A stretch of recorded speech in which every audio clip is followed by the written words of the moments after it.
Sipu free fire ଖେଳିବା ପାଇଁ ବହୁତ ପସନ୍ଦ କରୁଥିଲା। ଯେତେବେଳେ ଦେଖିବ ଫ୍ରି ଫାୟାର ଖେଳରେ ମଜି ରହୁଥିଲା।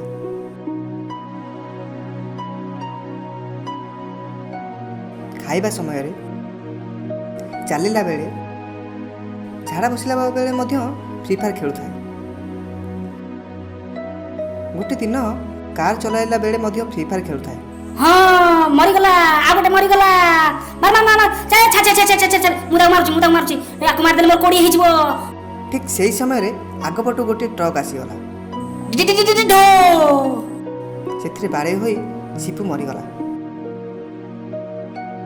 ମରିଗଲା ପରେ ସିପୁ ନର୍କ ଦ୍ୱାରରେ ପହଞ୍ଚିଲା। ସେଠାରେ ତାର ସାଙ୍ଗ ଜିନୁ, ରାଜା, ଇଟନ ମିଳିଗଲେ। ସେମାନଙ୍କୁ ଦେଖି କହିଲା, ଆରେ ତୁମେ ମାନେ ଏତେ ଦିନ କୁଆଡ଼େ ଯାଇଥିଲ? ଫ୍ରି ଫାୟାର ଖେଳିବା ପାଇଁ ତୁମେ ମାନେ କ'ଣ ଅନଲାଇନ୍ ଆସୁନ? ମୁଁ ଭାବୁଥିଲି ତୁମକୁ ଫୋନ୍ କରିବି ବୋଲି। ଆରେ ବହୁତ ଦିନ ହେଲା ନେଟୱାର୍କ ମିଳୁନଥିଲା, ଏବେ ମିଳିଯାଇଛି, ଚାଲ ଖେଳିବା। ଚାରି ବନ୍ଧୁ ଏକାଠି ବସି ଖେଳ ଆରମ୍ଭ କରିଦେଲେ। ଆରେ ତୁ କେତେ ଜଣକୁ ମାରିଲୁ? ଆରେ ମୁଁ 10 ଜଣଙ୍କୁ ମାରି ଦେଇଛି। ମୁଁ ବି 12 ଜଣକୁ ମାରିଛି। ଠିକ୍ ଏହି ସମୟରେ ଯମଦୂତ ଆସିଲେ। ଯମଦୂତଙ୍କୁ ଦେଖି ସିପୁ ଡରିକି କହିଲା, ଏଇ ଦେଖ ଯମଦୂତ ଆସିଲେଣି। ତା ଫୋନ୍ ପଛପଟେ ଲୁଚାଇ ଦେଲା। ସିପୁ ଡରି ଯାଇଥିବାର ଦେଖି ତା ସାଙ୍ଗ ହସିବାରେ ଲାଗିଲା। ଆରେ କ'ଣ ଡରିଗଲୁ କି? ସେମାନେ ପରା ଆମ ଟିମ୍ର ଫ୍ରି ଫାୟାର ଖେଳିବାକୁ ଆସିଛନ୍ତି। କ'ଣ କହିଲୁ? ଯମଦୂତ ମଧ୍ୟ ଫ୍ରି ଫାୟାର ଖେଳିବାରେ ଲାଗିଲାଣି? ଆବେ ତୋର କ'ଣ ଗଲା, ତୁ ଖେଳ। ଦେତଲେ ଆଲେ ମୋ ହାତଲେ କେହି ମଲଲା ଏବେ ଛୋଟ ଛୋଟେ ଆହୁରି ପ୍ରାକ୍ଟିସ ବାକି ଅଛି। ଏହା କହି ସମସ୍ତେ ଖେଳିବାରେ ଲାଗିଲେ। ସେହି ସମୟରେ ମହାରାଜ ଯମ ଆସିଲେ। ତାଙ୍କୁ ଦେଖି ସିପୁ ତାଙ୍କ ପାଖକୁ ଶୀଘ୍ର ପଳାଇଲା।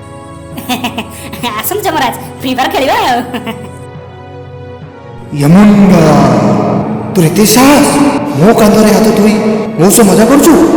ସୈନ୍ୟ, ଏମାନଙ୍କୁ ଗରମ ତେଲରେ ପକାଅ, ନର୍କର ସମସ୍ତ ଦଣ୍ଡ ତାଙ୍କୁ ଦିଅ। ଆରେ ମାର ମାର ମାର ମାର, ସେଇଠି ମାର ମାର ତାକୁ। ଆରେ ମୁଁ ଜୋରରେ ଫସିଗଲି ରେ, ଜୋରରେ ଫସିଗଲି। ପ୍ଲିଜ ହେଲ୍ପ ମି, ପ୍ଲିଜ। ଟିଟନ ଟିଟନ ପ୍ଲିଜ ରିଭାଇଭ ମି। ଇ ମାର ମାର ମାର ମାର। ଆରେ ତେଣ୍ଟାରେ ଗିଜି ପକାଉଛନ୍ତି।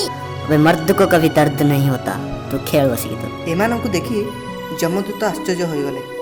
ଆଉ କି ଦଣ୍ଡ ଦେଲେ ତାଙ୍କୁ କଷ୍ଟ ହେବ ସେ ବୁଝିପାରିଲେ ନାହିଁ। ତାଙ୍କୁ ତୁରନ୍ତ ଯମରାଜାଙ୍କ ପାଖକୁ ନେଇଗଲେ। ଯମରାଜ ଯମରାଜ, କ'ଣ ହେଲା? ଏମାନଙ୍କୁ ଯେତେ ଦଣ୍ଡ ଦେଲେ ମଧ୍ୟ ତାଙ୍କର କିଛି ଫରକ ପଡୁନି। କମ ସେ କମ ଓହ ମଧ୍ୟ କହୁନାହାନ୍ତି। ଆଜ୍ଞା, ନର୍କର ଅନ୍ୟ ଲୋକମାନଙ୍କୁ ମଧ୍ୟ ଏମାନେ ବିଗାଡ଼ି ଦେଉଛନ୍ତି। ସତରେ ଏହି ପାପୀମାନଙ୍କ ସକାଶେ ଆମ ନର୍କପୁର ବିଗିଡ଼ିବାରେ ଲାଗିଲେଣି।